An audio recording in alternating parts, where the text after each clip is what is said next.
C gamers will get fired, B gamers will stay forever, and A gamers will quit and go somewhere else. That's what normally happens, and here's why. How do we define strength in a business, and is it aligned with our growth, health, and cash flow goals? Yeah, strength in a business is an important question. What I see at the moment in the market is businesses are super weak, right? And I mean super weak. And I said a few weeks ago that I think it's easy to make money and it's easy to win right now because everyone is so goddamn weak in the market with their customers, with their clients, with their strategy, with their marketing, with their sales, with their operational flow. Everything is sort of weak. It's all a bit fragile, right? And I think that's really come about by just a change in market, a change in humanity. You know, and I just don't think we have as much attention to our businesses as like we used to. Where our workflow is quite messy, no one's being held accountable. You know what I mean? They sort of do what they want, they're taking more breaks, they're not really focusing on the customer, they're focusing on themselves. You know, they're not being proactive, they're being reactive. So I think all these things are happening in the market. So to make money in a scale of business, if you can be strong, I think it's pretty easy. But please underline that if you can be strong, because I think being strong in a very weak environment, you can face some challenges in that space, you know, because I think I walk in and I can be pretty strong and pretty punchy. And if the culture and the team and the leaders and the people are not like that, you know, everyone goes into remission. You know, to be transparent, honest in today's market is very, very difficult if you don't have a bunch of strong people around you. I hate talking to B and C gamers. I just, you know, because they're just not there. You know, you want people who want to take bold risks and do bold things and make mistakes and learn and innovate and carry on. You know, if you've got a small business, a medium-sized business or a large enterprise, think about strength and what that looks like for you. Because I think about it all the time because I see so much weakness around every corner at the moment. I find it quite shocking actually. I'm going to be honest with you. And I struggle with dealing with people who are like that. So I tend not to say too much. Or I say too much and I break them a little bit, you know, which can be detrimental to productivity. So, you know, as a business owner, you've got to figure that out for yourself and just understand the tolerances of people. How do leaders set a high enough bar for accountability, innovation, and performance? Fire people. I'm serious. Like, again, C gamers, you have to fire them. And you should rotate those people in and out, right? And then what happens is you move them into being B gamers where they have some contribution, right? Some intelligence, they deliver results to a point. Like they're not going to deliver huge results. They're not going to innovate to a large capacity for your business. They're not going to be involved a great deal, but they can manage and churn the cogs, right? And I think that's really important to have in a business. You can't have 10 A gamers in one team. Like, you know, they'll kill each other. So unless you want that, like that could be fun. But so you know you want a few strategic A gamers in the team. Now the thing about A gamers is if they deliver the results, and they normally do, they want something for that. You know what I mean? That's also the market that we live in because they know that there's a lot of weakness in the market and strong A gamers who can contribute to revenue and a business want something for it. And I think no harm, no foul. You should give it to them. You know, you need to moderate it. It needs to be equitable. You know, and all the accoutrements that come with that, I think they like that, right? And that's how you can retain them for long periods of time. And those A gamers, in some way, tend to take over the business, become equity partners in the business, and become very strategic, right? So from a talent perspective, you know, keep an eye out for those. But you know, you will hire C gamers and B gamers. And I think if you want to maintain strength in a company, your leaders need to be A gamers. They just do. If you have a B gamer as a leader, you just can't do that. It will just never work. The team will become pretty weak. No one will take responsibility. And what they normally do is they do a bit of this, right? Instead of this. You know, they should be saying, hey, that's my fault. That was my responsibility. I will take the blame for that. I will fix that. Instead, what they do is we go, well, I couldn't deliver the result because that person didn't do that and that person didn't do that. And I think that's bullshit. And you should remove those people from your business. That's what I think. And what are the key traits we associate with A players, and how does our environment either support them or repel them? Yeah, let me roll that up in the scenario, right? It's like if you were to interview an A gamer, right? They more or less interview you. It's normally the other way around. Like I remember interviewing a guy, and I wanted to recruit this guy. You know, this guy was, I think he was billing. He was a business development guy. He was billing, you know, around $30 million a year just for his accounts, right? And I wanted this guy.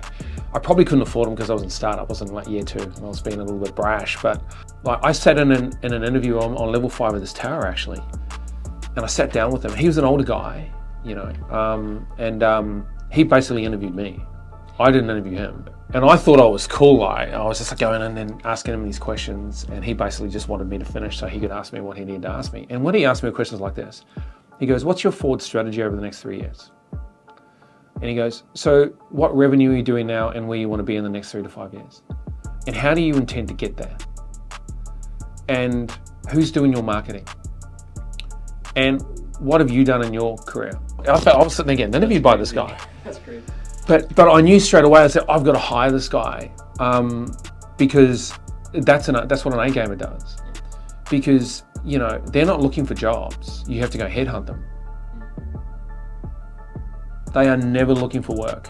You have to go headhunt them. So what they're doing is they're looking for an opportunity. Their retention is normally pretty good. They stick around for 3 to 4 years. If you can't give them what they are looking for in terms of their growth strategy for themselves personally and their families, mate, they'll just bail. They'll leave you and they'll go and work someone else is going to give them that. So that's what an A gamer looks like. They never blame anybody. They run hard and break things, but they know how to innovate and move fast. They're very fast movers, by the way. And moving fast is such a skill today because everyone moves so fucking slowly. Like, it does my head in. Like, I feel like that I'm standing there and the conversation's going backwards, right? And I'm not getting any younger. If I was getting any younger, I'd be happy with that, but I'm sort of not. So, you know, I'm sort of a little bit like that though. Mind you, I'm a founder, right? So I have a different type of DNA, and there's nothing wrong with people having those conversations. And we can mitigate that and unpack that and really try to figure out. But I mean, if your business, small business is in a world of hurt, you have to move fast, you know, because that will be very favorable. And you know, you can make mistakes, that's fine. But if you're moving fast and innovating, the mistakes don't matter. If you move too slow when you make mistakes, yeah, it's going to be very challenging to get any positive outcome, to be my take. How are we actively identifying and removing C players from the business? Yeah, well, identification is the first thing. Look, you sort of know, right? They have this feel about them. You know, they turn up a little late. They have long lunches and frequent coffee breaks, and you know, you can just tell. That's just what they do. It's in their nature. Now, it's not their fault. That's just who they are, right? So if they don't have self-realization and self-actualization, they just can never overcome that. And that's cool. No harm, no foul. I think some of them are quite happy to be there, right? And there's nothing wrong with that. So I don't have a problem with that. I just have a problem with that if they're working for me. Great. Like, you know, like, so I don't have an issue if they want to be lazy. Lazy people can be lazy, that's fine. All good. We can just go do somewhere else, right? So, and I just like to be frank. Well, I like to be transparent and honest with them and just tell them, hey, you're probably not the right fit. Why is that? Because you're super lazy. Right? Now, I know you can't say that. The lawyers will go, Lawrence, you're the biggest risk in the business because you say things like that. And I don't really say a lot of that anymore. You know, I have a great CEO and he can manage and mitigate that for me. But I want to say that. But that doesn't mean sometimes you shouldn't. You know, just for the sake of risk, I think you could. And you just, you know, you run fast and break things when you're young and strong, right? As you get older, you can't do that because the bigger you are, the more money you make, the bigger the target you become. Like, that's just how it is. You know, people hate on big successful companies. That's just what they do. And they hate on small successful companies too, I get that. But it's harder for them to get any money out of you, you know, when you're bigger because you have a whole bunch of lawyers, right? You have teams of them. When you're small, you might have one or two. Like, businesses will survive, like dinosaurs. Oh, actually, the dinosaurs didn't survive. So scrap that. Transparency and honesty, and that's not a soapbox. I sort of live and breathe that, and that's sort of who I am, to my detriment as well as to my success. Are we unintentionally creating a culture where B players feel too comfortable, and how can we push them to improve? 100% we are. Because we're bending over backwards for them, because businesses operate in fear now, right? And I know there's mitigation around that, and the CEO said something really smart to me. He goes, that's why you employed me, and he's actually right, and I get that. You know, he is there to mitigate risk, and respect to that. You know, there comes a time where, you know, you can mitigate all the risk you want, but what damage is it creating to the business? I like to just look at a risk matrices from 1 to 5 in terms of how it affects the business, right? And I have 5 or 6 things. One of them is revenue for sure. One of them is culture for sure. You know, one of them is behavior for sure. So One of them is results. And then I just try and go, okay, the risk on this is pretty high. We've been trying to fix it. We've given it a fair go, but now enough is enough, you know, because it's now becoming a bit of a critical situation. And I think it's affecting the business from a financial perspective and from a operational and performance-based perspective. And I can see things decreasing and it's not great. So you have to act. You just have to act. And you don't want to hurt anyone's feelings, but you don't build a company on feelings. Sure. You build it on economics. And those economics are important because it supports the people that the company employs and their families. And I take that pretty fucking seriously. And, you know, and that means a lot to me. So, you know, if someone's going to come here and work hard every day, I think, you know, the founder and the CEO have an obligation. What safeguards do we have in place to ensure our hiring, training, and evaluation standards remain high? Two parts to that: have a good recruitment process. Second part to that, execute. You know, so when you recruit somebody, and I talk about this all the time, you know, and it's like sometimes it feels like I'm saying the same thing over and over again, but that's our niche, right? Yeah. Or our, as Americans say, our niche. Yeah, niche. Is that, you know, the same narrative from me I'll talk about because I think it's super critical, and these are the key components to building a successful business. You know, we've turned out $8 million in sales, right? Like we sort of know what we're doing. You know, we have 4 companies, just about to start a new AI company, and we deal with thousands of customers every year, right? So we've been through the hard yards. Just every time you do it, just get better at it. Like if you were recruiting the same way you did 5 years ago, mate, what's wrong with you? Like, get with the times. Well, you got to innovate. Yeah. Like, do you know, if you recruit somebody and it doesn't work out, do you stop and analyze what went wrong and then you fix it? Now, just apply that theory to everything that you do in your business. How solid and strong will your business be? I use the word health, right? If I was looking for an acquisition, I think about health of a company. And that is, you know, how robust are the workflows? How strong are the policies and the processes and the systems that underpin the business, right? I think that's pretty fucking critically important. And if you're a business owner who continually makes mistakes and that you don't analyze those mistakes so you can innovate and improve, oh, that's not great. And then the second part to that, like I said at the start of the question, was leadership. Your leadership have to drive performance and hold people accountable.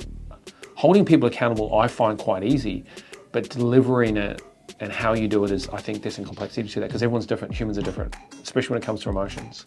And holding somebody accountable to numbers is very difficult when there's all these other things at play, like, you know, there's problems in their marriage, or there's an issue with one of their children, or, you know, their health isn't well. Like, you have to navigate those things because that's where all human beings, and we all have good things happen in our lives and bad things happen in our lives that they have to navigate. And if they spend the majority of their time working for you to try and generate revenue or deliver operational excellence or customer service, you have to understand their tolerances. And a leader without that skill set is not a great leader. I'm not saying they need to be weak. Just understand it and navigate it. You know, a leader should always be strong and lead from the front and be bold and take risks and do all those great things, right? Because that's where all the fun and all the magic and all the growth happens, man. And that's just super cool. That's why I love startup, right? And I'm about to walk into another startup and I'm spending a bit of time in it, man. And I'm super pumped, as Travis Kalanick would say. Super pumped because, you know, you can run fast and break things and be super bold about the decisions and the products you build and the product market fit allocations and all that sort of stuff, right? But when you become a serious business, you know, that sort of falls away a little bit and everyone gets a little bit mundane and common and pedestrian and vanilla.